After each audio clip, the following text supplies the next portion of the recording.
বিশ্বকাপ ফাইনালের ট্রফি উঠেছে স্পেনের হাতে, কিন্তু শেষ বাঁশি বাজার পর মেটলাইফ স্টেডিয়ামের মাঠে দেখা গেল সম্পূর্ণ ভিন্ন এক দৃশ্য।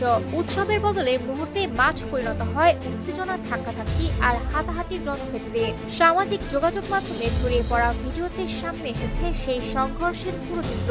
ঘটনার সূচনা হয় স্পেনের মিডফিল্ডার রদ্রি এবং আর্জেন্টিনার ডিফেন্ডার নাহুয়েল মলিনাকে ঘিরে।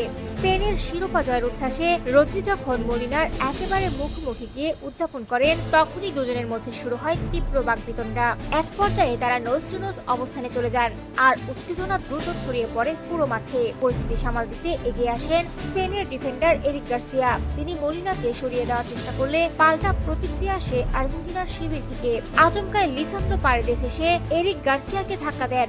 সতীর্থকে রক্ষা করতে ছুটে আসেন স্পেনের তরুণ মিডফিল্ডার গাভি, কিন্তু সেখানেই থেমে থাকেননি পারেদেস। দুজনের মধ্যে শুরু হয় পাল্টাপাল্টি ধাক্কাধাক্কি, যা মুহূর্তেই বড় আকার ধারণ করে।